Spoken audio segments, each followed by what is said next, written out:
Lorsque vous recevez une boîte d'écrou RVO, vous devez trouver à l'intérieur une IHM, l'interface homme-machine avec son boîtier, une sonde fil chaud avec sa rondelle de fixation,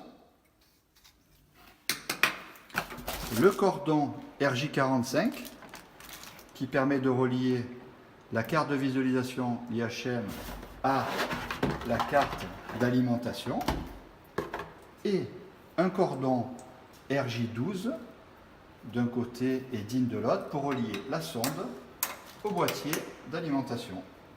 Et voilà. Pour le raccordement, donc vous devez raccorder l'alimentation 230 sur le bornier L et N.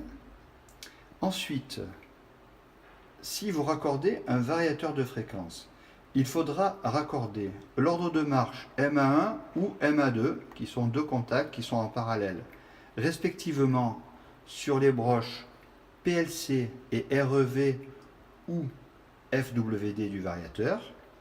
Puis ensuite, la sortie 0VS qui va être raccordée respectivement sur les broches 11 et 12 du variateur de fréquence. Donc pour les précisions, 0 V sur le 11 qui est la masse du variateur de fréquence et VS qui est la sortie du signal 0,10 V sur l'entrée 0,10 V du variateur en broche 12. Ensuite, vous avez la possibilité de raccorder le contact de dépassement de hauteur de vitre, 40 ou 50 cm, que vous raccorderez sur l'entrée Glass Contact Height. Voilà le raccordement minimum pour faire fonctionner votre Sorbonne et rester dans la réglementation de la EN 14175. Notre petite précision, si vous avez une lumière, pensez à la raccorder sur le contact sec ici, Light. Voilà. Pour finir, vous raccorderez sur probe la sonde fil chaud, donc avec son cordon RJ12 DIN, puis display l'IHM qui sera raccordé avec son cordon fourni de 5 mètres RJ45 à l'IHM. Aujourd'hui, comment utiliser l'IHM, donc l'interface homme-machine d'une électronique Ekro RV Origine. Nous allons rentrer dans le menu, voir l'ensemble des paramètres pour utiliser au mieux le panneau avant et faire fonctionner correctement la Sorbonne.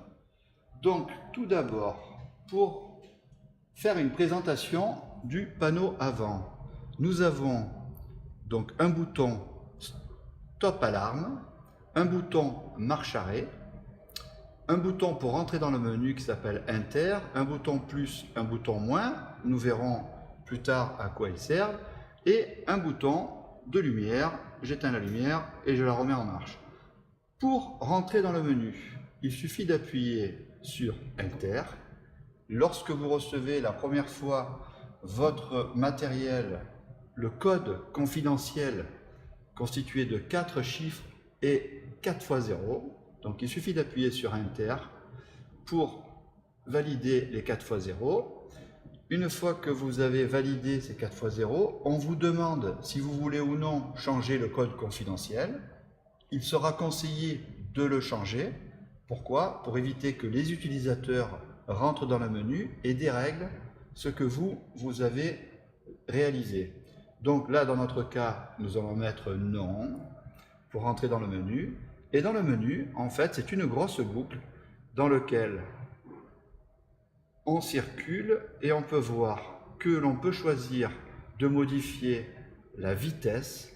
La vitesse, c'est quoi? C'est la vitesse de consigne de régulation du système. À quelle vitesse je veux réguler.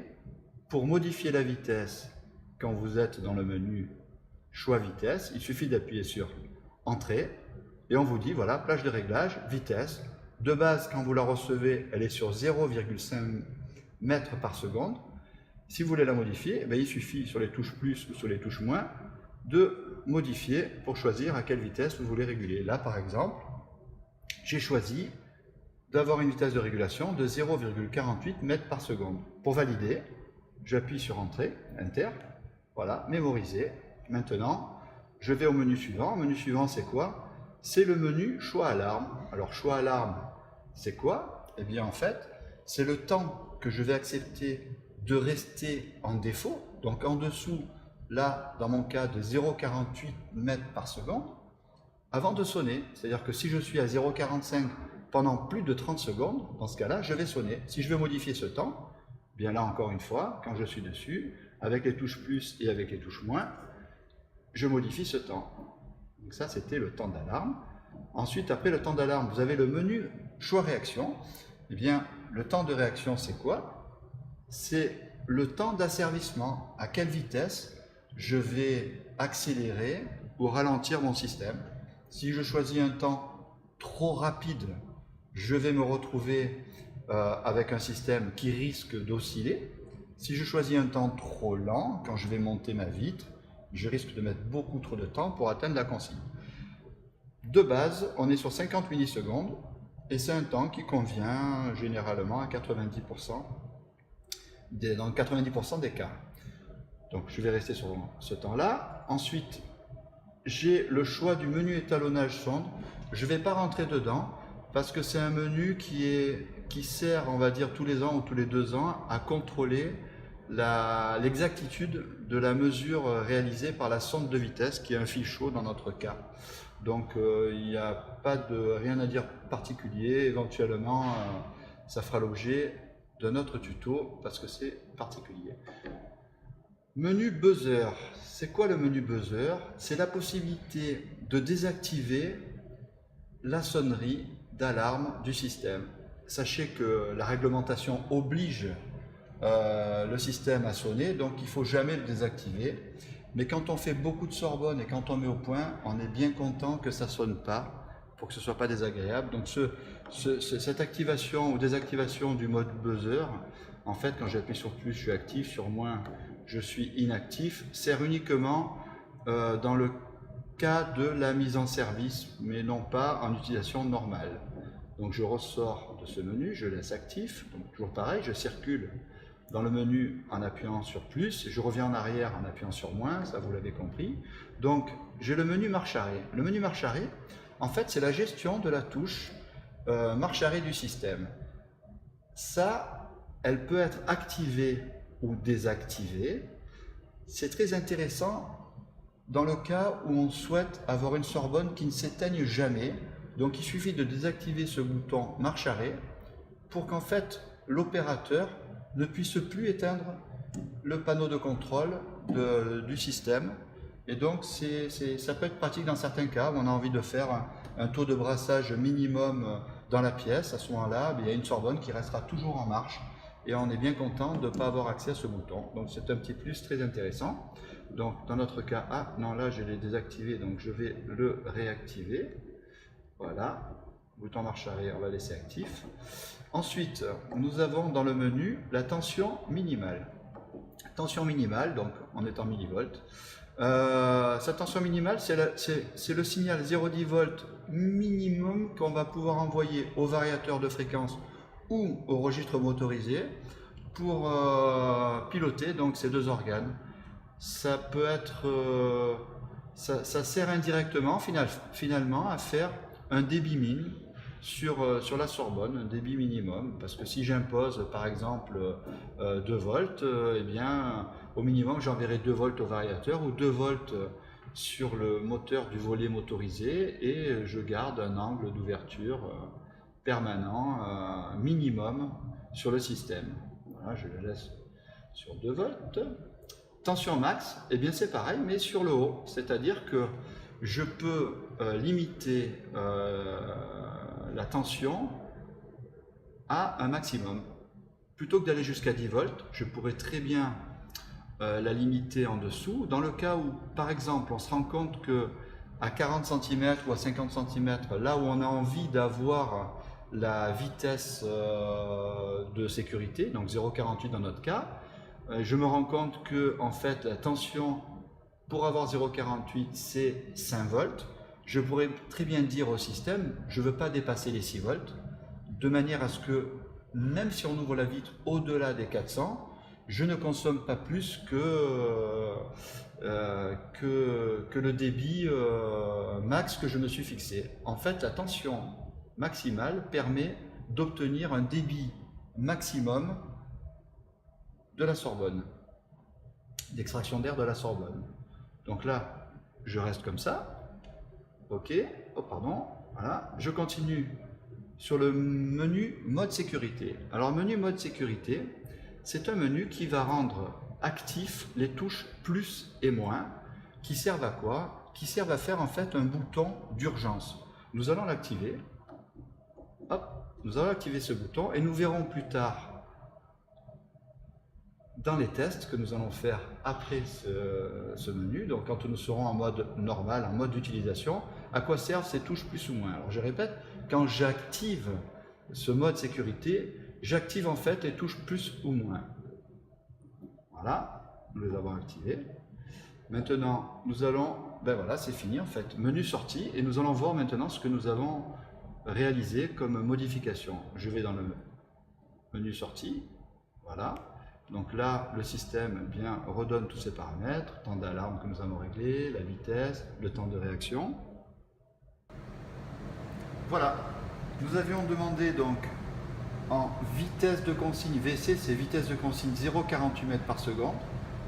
Et le système régule vitesse réelle, donc c'est la vitesse qui est mesurée. Nous sommes bien à 0,48. Si je baisse un petit peu ma vitre, on voit que la vitesse augmente forcément, et le système régule pour rattraper cette vitesse, pour retrouver la vitesse de consigne, voilà, égale à la vitesse réelle.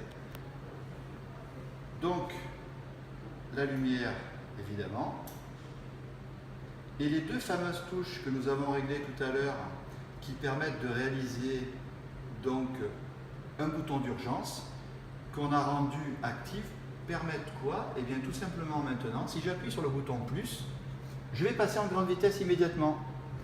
On entend le système accélérer. En fait, ça permet quoi? Eh bien, si on a cassé un flacon, quelque chose de dangereux, de passer au débit max de la Sorbonne. Pour revenir en mode normal, en mode de régulation, évidemment, vous devez appuyer sur une touche, et dans ce cas-là, c'est la touche moins. Voilà, menu sécurité désactivé, et là je me retrouve dans la régulation. Donc nous avons réalisé en fait un bouton d'urgence en activant ce menu. Le mode normal de fonctionnement, c'est quoi? J'ai la vitre baissée, j'envoie la tension mine au système, et donc en envoyant là les 2 volts, bon là je suis sur un variateur de fréquence, donc en envoyant les 2 volts, de toute façon je me retrouve à la fréquence minimale, et ce qui me fait une vitesse supérieure, c'est normal. En bas, on ne régule jamais. On est toujours au-dessus de la consigne. Mais 1 mètre seconde, ça fait un petit débit absorbé en bas. Et maintenant, si j'ouvre ma vitre, on va pouvoir voir en fait le temps de réaction du système, avec quelle vitesse je réagis. On a vu tout à l'heure qu'on s'est mis sur 50 millisecondes. Donc ça donne au système le temps d'arriver à la vitesse. 50 millisecondes, c'est le temps de réaction. On peut le mettre un petit peu plus rapide, on va voir ce que ça donne. Si on améliore ou si on dégrade le système. Donc, si je me mets un temps de réaction un petit peu plus rapide, juste pour montrer l'utilité du temps de réaction. Donc ce qu'on va faire comme modification, c'est choisir un temps de réaction plus rapide. Donc le plus rapide qu'on puisse choisir, c'est 10 millisecondes. On va voir ce que ça fait. Voilà. On va désactiver les touches donc plus et moins pour montrer que à quoi sert ce menu sécurité. Là d'un coup on le désactive, bouton sécurité désactivé, ok, et on retourne en mode normal. On va voir un peu si on arrive à avoir un système stable à 10 millisecondes. Et comment se comporte le système. On voit que, bon, en vitesse de consigne, évidemment, elle n'a pas touché 0,48. On voit que le système cherche à aller à 0,48. Bon, ben il y arrive. Mais d'un coup, on a un système qui est nettement plus rapide. On entend que de suite, ça réagit. Voilà le temps de réaction. c'est instantané. C'est quand même appréciable. On refait l'expérience qu'on a faite tout à l'heure, où on a vu qu'il fallait un certain temps pour atteindre la consigne. Voilà. Je suis en bas. Je monte brutalement. En fait, ça permet de bien voir le temps de réaction, la modification. Voilà.